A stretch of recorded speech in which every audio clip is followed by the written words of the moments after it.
Então vamos lá? Bom, tem uma notícia muito relevante no mercado financeiro que está movimentando aí as notícias e gerando todo tipo de vídeo e frisson, né? A BlackRock, para quem não conhece, a pedra preta aí, inclusive saber que o Itaú tem o mesmo nome, coincidentemente, Itaú significa pedra preta também. Então dizem até que foi feito em homenagem. A BlackRock é uma das maiores gestoras de patrimônio do planeta inteiro. Você poderia considerar que ela é uma asset, diversos outros nomes que se usa, mas gestora em português me soa mais fácil de explicar, porque ela é dona de vários ETFs que tem vários ativos ali dentro e assim, ela controla boa parte das empresas do mundo. Ela está ali, né, de maneira representativa, com mais de 5, 10% em várias empresas. Ela tem como concorrente a Vanguard, que é outra empresa que faz a mesma coisa. Isso gera diversas teorias da conspiração, de que eles mandam no mundo, etc. Mas é só um grande império capitalista erguido aí a partir de uma grande inteligência dos seus fundadores. Se você quiser clicar no vídeo aqui, tem a explicação sobre toda a história da BlackRock, sem conspiração. Mas aí, dito isso, ela está fazendo um movimento muito específico. Ela movimentou uma quantidade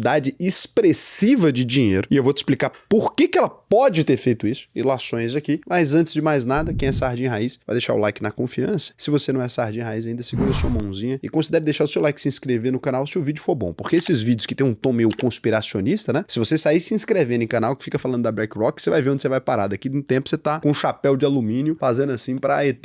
Toma cuidado. Vamos começar aqui. O que a gente precisa entender sobre o mundo atual? A dívida total do planeta Terra nesse momento é de 251 trilhões de dólares. Isso equivale a 235% do PIB global. Sim, dizem que o Brasil está ultra endividado com 80%, né, da dívida do PIB em dívida, mas tem países aí que tem 3 vezes, 2, sei lá quantas vezes, né? Então, isso é muito complicado. E por quê, né? Aproveitando para dar essa aspa para você, por que dizem que o Brasil é um país endividado? Existe uma diferença no que você faz com o dinheiro que você gera da dívida. Por exemplo, se você for até o banco agora e tomar um crédito gigantesco e abrir uma empresa que gere um resultado financeiro, você tomou um tipo de risco, correto? Se você for até o banco agora e tomar uma dívida e comprar uma Lamborghini, você tomou outro tipo de risco. Dificilmente, né? Não vou dizer que nunca, porque no mundo existe tudo que existe, dificilmente a Lamborghini vai te gerar algum tipo de receita, né? E como ela não vai te gerar receita, essa dívida ela é mais nociva. No geral, os países mais ricos, eles se endividam para construir indústria e infraestrutura que geram mais impostos. Os países mais pobres, eles se endividam para pagar benefícios sociais que acabam gerando um custo ainda maior no futuro e uma população dependente, talvez, desse tipo de benefício. Não é simples assim, esse é um argumento burro, mas para explicar por que dizem que as coisas são a ciência é o problema. Então, o endividamento elevado do planeta, ele virou um novo normal. Se a gente der uma olhada, por exemplo, nos Estados Unidos, em janeiro de 2025, a dívida era de 36,1 trilhões de dólares e em dezembro de 2025 era de 38,4 trilhões de dólares. Raul, mas lá ninguém reclama, lá ninguém chora por causa da dívida? Chora também. E aí teve uma alta aí. Então, em 11 meses, né, a gente pode dizer que os Estados Unidos teve uma alta de 2,3 trilhões na dívida aí. E o custo dos juros é extremamente alto, né, de 900 bilhões a 1 trilhão por ano. Quanto maior a taxa de juros, maior o custo da dívida, maior o crescimento dessa dívida. Inclusive, o Brasil tem um problema similar com isso aí, tá? O Brasil tá com a taxa de 15%. 15% ao ano. Escreve na tela que eu acho que as pessoas não entendem. 15% ao ano. Ninguém aguenta. Eu e você trabalhando somente em função de pagar a dívida. Que coisa maravilhosa é você trabalhar para pagar Tesouro Selic. Graças a Deus que eu recebo muito desse dinheiro, porque eu recebo muito mais do que eu pago, porque eu investi pra caramba, né? Eu só invisto em dívida pública no Brasil para não ser otário, porque, sinceramente, compensa muito ganhar uma fatia desse bolo, né? Quanto pior o país fica, mais essa dívida cresce e mais a taxa de juros cresce e mais as coisas se complicam. Raul, mas então é por isso que o mercado financeiro adora a dívida? O mercado financeiro odeia a dívida, porque você pensa, né? Nossa, mas os bancos estão ganhando muito dinheiro com esse dinheiro parado. Não, os bancos ganham dinheiro no spread. Se a dívida tiver a 2, eles emprestam a 6. Pode ver como é que funciona nos Estados Unidos. Se a dívida tiver a 15, eles emprestam a 20.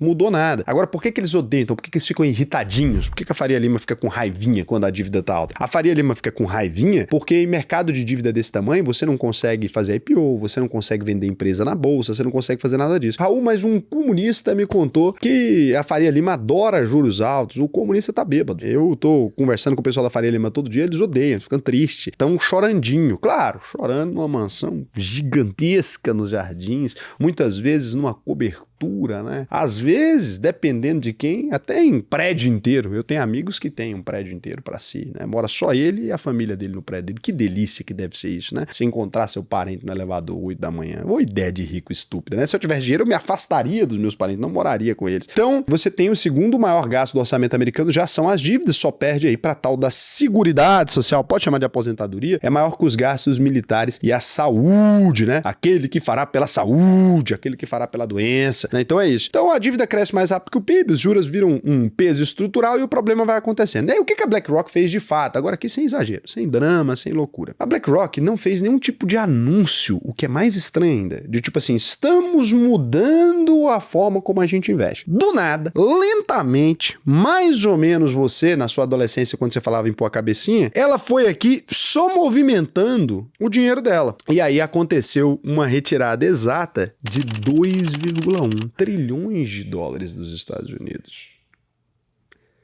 2,1 trilhões de dólares os caras tiraram. Mais ou menos o crescimento da dívida do ano dos Estados Unidos, os caras tiraram dos Estados Unidos e alocaram em outros países, né? Olha que doideira. O exemplo da cabecinha não foi bom para as mulheres. Que exemplo que eu posso dar para as moças, para elas entenderem? Vou cortar só a pontinha. Ah, vou cortar só a pontinha do cabelo, exato. Quando seu cabeleireiro fala que vai cortar só a pontinha do seu cabelo, é mais ou menos a mesma coisa que aconteceu aqui. Cortou só a pontinha, 2,1 trilhões de dólares, né? Então a gente tem uma redução da exposição aos treasuries, que é o quê? A dívida pública americana, em uma diversificação geográfica bem maior, uma menor concentração em dólar, né? E um ajuste do risco-retorno ali, da duration, ou seja, dos ativos aqui. Agora, o que isso significa quando você compreende a BlackRock? Vou te lembrar uma coisa. Sabe quem é muito próximo do Donald Trump? Os investidores todos. Esses caras todos, eles estão com acesso ao Donald Trump direto. Eles estão conversando com o Donald Trump com frequência. Tem vídeos deles visitando a Casa Branca. Não é nem segredo, tá? O Donald Trump falando pra eles, ó, esse daqui ganhou 1 bilhão hoje, esse daqui ganhou sei lá que tanto. Inclusive, existem acusações de que vários comunicados o Donald Trump faz primeiro pra galera dele ali e depois ele avisa pro mercado. Quando liberou a taxação no Brasil, existiu um movimento ali de venda da nossa moeda antes do anúncio ser feito. A mesma coisa aconteceu em diversos outros países que foram taxados. E quando a taxação foi sair, a mesmíssima coisa. Ou seja, se esses caras têm uma leitura boa do movimento atual, a BlackRock administra fundos de aposentadoria, fundos soberanos, seguradoras, grandes family office. Esse dinheiro não pode errar, né? Esses caras não vão errar com o dinheiro, não construir esse patrimônio errando. Eles não estão alavancados nem nada. Então, eles estão priorizando preservação do poder de compra. Afinal, a BlackRock existe há muitos anos e ela já tem muito mais a perder do que a ganhar. Então, não é uma aposta, é uma gestão com medo de um risco sistêmico nos Estados Unidos. Lembrando toda aquela história de Mar-a-Lago. Quem se lembra, né? Que o Trump tem um interesse em desvalorizar a moeda, que toda aquela questão da industrialização do país, numa menor dependência do mercado financeiro lá dentro. Então, existem alguns sinais, né, de que deixar o seu dinheiro na dívida pública americana, quando você tem essa quantidade de dinheiro, pode ter um risco. E principalmente porque o Donald Trump é um político atípico. Ele não segue as regras normais do mercado, ele não segue as regras normais de nada, né? Então, as pessoas estão falando, olha, os Estados Unidos estão fazendo uma rolagem constante da dívida, o mercado está precisando de cada vez taxa de juros maior para manter o dinheiro lá, tem um enfraquecimento relativo do dólar em relação a quase todas as moedas quando a gente vai analisar, tem o menor apetite de todos os países do mundo por dívida pública americana. A China reduziu em 300 bilhões de dólares os treasuries dela na última década. Lembrando, 300 bilhões de dólares 10 anos atrás valia uma coisa, hoje vale outra, né? Começou esse fluxo lá atrás. O Japão, que é um dos maiores tomadores do mundo, que aumentou a própria taxa de juros, reduziu em 220 bilhões também a exposição em treasuries de 2022 para cá, não tô falando lá de trás. Isso ao mesmo tempo que os Estados Unidos aumentou gigantescamente a quantidade de dinheiro na economia. A Europa e o Oriente Médio também fizeram redução gradual. Então todos os países do mundo dizendo assim, poxa, não vale tanto a pena a gente estar exposto na dívida americana desse tamanho. E aí para onde que o dinheiro foi? Nesse movimento, né, a gente viu uma redução de títulos públicos americanos, a gente viu uma redução de algumas ações americanas também, alguns fundos fazendo uma redução um pouco mais covarde, com um pouco mais de medo, afinal essas empresas estão gigantes ali, e um aumento na Europa, na Suíça, franco suíço, um aumento na Noruega, um aumento no Reino Unido, que são considerados países extremamente conservadores quando o assunto é economia. Tem uma exposição também na Ásia, a Índia, Vietnã, Sudeste Asiático, um pouco da China também, e a gente tem visto visto, inclusive, uma exposição em países emergentes altamente comoditizados. Caso de Brasil, México, Turquia e África do Sul, todos esses países estão vendo dinheiro. Agora, sabe quem está vendo o dinheiro subir loucamente mesmo? A prata e o ouro, que são metais considerados extremamente protetivos para cenários de crise. A prata está no maior valor histórico e quando você olha o gráfico da prata, parece que teve um derrame, não faz nem sentido. Parece que assim, cara, o que aconteceu nisso aqui? Não tem nem lógica o gráfico da prata nos últimos 2 anos, que é um metal muito exigido para várias coisas também, mas ele é um metal protetivo, né? Então, tudo isso, o ouro subiu de preço numa velocidade absurda. Todo o mercado está indo para isso. E detalhe, a gente já falava disso aqui no canal, ó.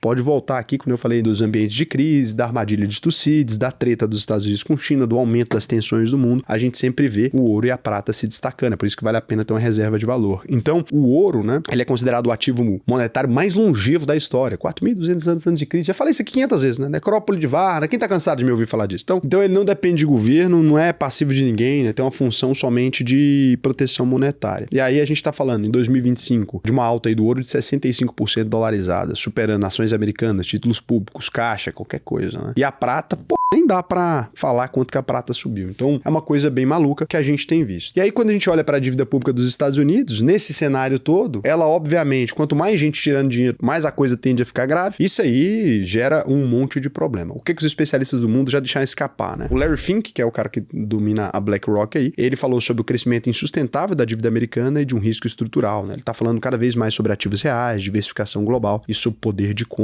O Ray Dalio, ele fez um livro, né? Ele já tinha feito Princípios e agora ele fez os Princípios da Nova Ordem Mundial, onde ele falava sobre a crença dele de que os Estados Unidos não vão vencer esse ciclo agora. Na verdade, ele faz o livro inteiro dando conselhos de como que os Estados Unidos poderia tentar manter a hegemonia por mais tempo, mas praticamente os Estados Unidos está fazendo o inverso do que disse Ray Dalio, né? Então ele enxerga os Estados Unidos em uma fase avançada de ciclo de dívida, endividamento extremamente alto, perda gradual da confiança na moeda, e ele faz toda uma análise nesse livro, Princípios da Nova Ordem Mundial. Para você que não gosta de ler, tem um videozinho no YouTube aí onde ele explica isso, é gratuito, né? Tá em inglesinho lá, mas você consegue assistir. Ele fala, inclusive, que tá chegando esse momento e que todos os grandes impérios do mundo já se derreteram em algum momento e que chegou a vez do grandíssimo Estados Unidos, né? Ele foi muito criticado internamente pelos americanos e tal por isso, e aí ele defende ouro e diversificação internacional e a redução da dependência de uma única moeda, mas, assim, com ressalvas. Lembrando, esses são americanos, cara. São americanos dizendo assim, olha só, eu acho que as coisas não estão lá muito bem, né? Obviamente, do ponto de vista do investidor, o que você vai fazer com essa informação? A mesma coisa que a gente fala aqui há muito tempo. Não adianta você expor 100% do seu dinheiro em um só país. Você tem que fazer uma diversificação. Eu não acho que os Estados Unidos vão derreter da noite pro dia. Não acho que vai ter um colapso global da economia nem nada. Eu acho que é muito mais um ciclo natural. Um país expande, cresce. Uma hora ele tem alguns ajustes. A gente deve passar por uma perna dessa de ajuste, só que dessa vez com os Estados Unidos mais problemático, envolvendo em conflitos no mundo, talvez até para tentar manter essa aceitação do dólar, talvez até para tentar forçar essa relação por mais tempo. Agora a gente tem a China também, faz sentido você fazer uma diversificação. Pode diversificar no Japão, pode diversificar na Noruega. Você tem diversos jeitos de investir nesses mercados, pode investir em tudo quanto é lugar. Então faz mais sentido ser um investidor global. Se você é um investidor global e um ativo que você tem dá problema, né, um dos países dá problema, você perde uma parte dos seus ativos. E as outras partes se valorizam, porque num mercado não existe um mercado onde só existem perdedores, não existe um colapso onde só existem perdedores. Para você se lembrar, por exemplo, o último colapso que a gente teve da União Europeia gerou os Estados Unidos, foi uma grande potência. Quem investiu lá, quem tinha um pouco de investimento nos Estados Unidos ganhou muito dinheiro. Imagina os europeus que tinham 10% de exposição ao mercado americano quando ele era minúsculo, né? Quando ele se transforma nessa coisa gigantesca que ele é. Então, é isso que vai fazer sentido para você, que é a teoria que a gente ensina na UVP desde sempre, né? Eu sempre falo sobre mercados que eram considerados exóticos aqui, eu falava sobre bolsa japonesa lá atrás, falei sobre Nikkei, quem me acompanha desde 2019 sabe. Antes ainda, quando o Nikkei estava estagnado há 25 anos, eu falava, olha, o Japão continua tendo a solidez que ele sempre teve. Então faz sentido para você entrar no botão aqui, faça sua análise de perfil, que eu vou te ensinar não só a investir no Brasil, né, que tá na moda até pros americanos, vou te ensinar a investir nos Estados Unidos, sim, porque ainda tem bons ativos lá, e vou te ensinar a investir na Europa, no Japão, em tudo quanto é lugar, para que você se torne investidor global. Preencha o questionário para mim até o final aqui, que vai ser um prazer para mim te ensinar a investir. Lembrando o seguinte, a UVP tem uma garantia aqui, que é o seguinte, se você entrar na UVP e não aprender a investir, eu devolvo 100% do seu dinheiro. Mas, para entrar na UVP, tem que ter mais de R$4.500 por mês, tem que ganhar isso. Raul, posso morar fora? Pode morar no exterior. A gente consegue também ter a UVP internacional com aulas sobre como usar corretoras contas internacionais. A gente mesmo tem uma conta para não residentes, né? É uma coisa que a gente começou agora em parceria com o BTG. Dá um problema ou outro? Dá um problema ou outro. Vez ou outra dá um problema esse negócio, porque é uma regra diferente, regulação diferente, mas a gente consegue. A gente vai cada vez mais aprimorando isso aí com vocês. A gente vai resolver isso. Então, entra aí pra gente, tá funcionando, já estamos rodando com isso. Abaixamos o preço também para criptomoedas e Bitcoin, né? Abaixamos aí as taxas, então você agora pode comprar por lá. Tá muito bacana. E você tendo acesso ao VP, você tem acesso a todos esses mercados globais dentro de um único aplicativo. Acho que isso faz muita diferença. Cara, você ter seu banco, sua conta, suas criptomoedas, se você quiser. Se quiser, pode fazer autocustódia que eu ensino também. Suas criptomoedas, investimento nos Estados Unidos, seu investimento na China, seu investimento em tudo quanto é lugar.